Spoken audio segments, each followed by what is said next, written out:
Hi gang, welcome back. You can see I've been busy colouring in here. A few tips to note when you're rendering a cylinder, that's what this tute's all about, is you want to go from dark to light, and you want to keep your pencil moving in the same way that your shape is. So the curve, you want to try and match that curve with your pencil. So when you use your wrist, notice how it does a curve, just naturally.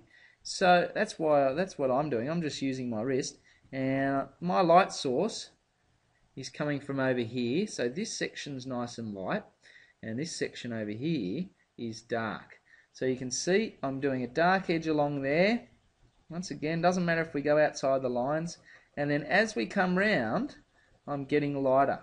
Okay, and as we come round, I just sort of vary how hard I push on the page until here where I'm barely even pushing at all. And back over here I can, fix this up by coming in here and going really dark along that edge there, making it look really good.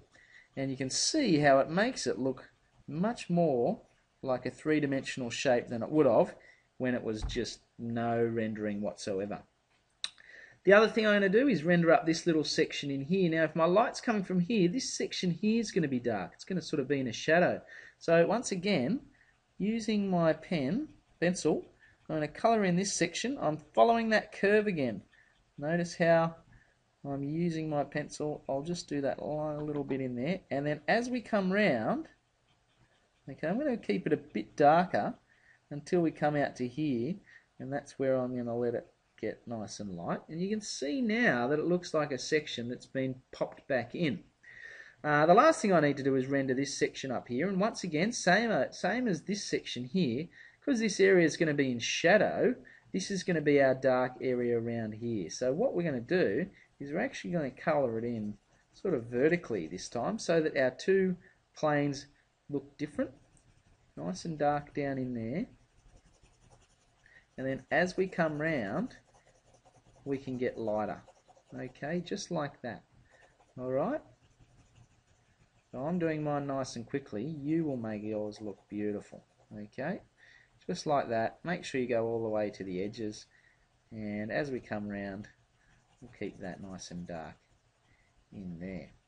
Alright, the last thing I'm going to do in this tutorial is just add the outline and go over our lines. So you'll need your thick marker, and we're just going to go around the perimeter here. Now remember, this one's a bit trickier because we've got our little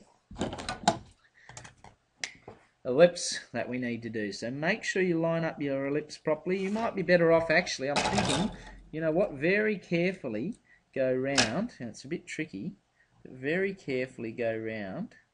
Oh, look at that, my beautiful head's getting in the way. You don't want to see my hair, do you? Well, lack of hair.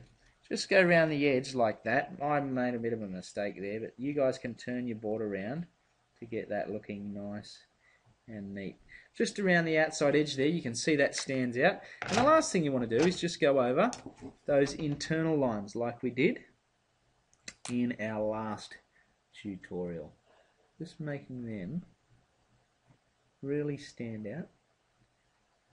Go really slow. I'll just do a couple. There we go. That'll do. You can do the other ones.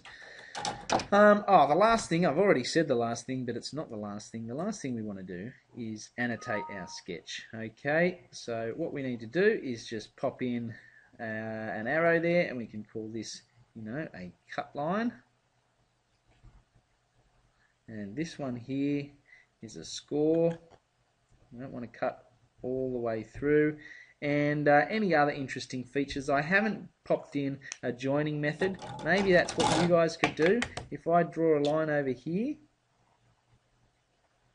down the edge, like that, we could draw some rivets in there if we wanted to, or you could do some weaving.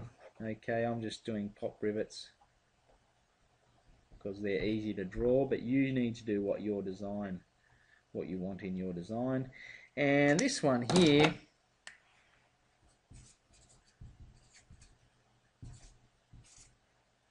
is design number 2. And that's it for these tutorials. That's all I'm going to cover.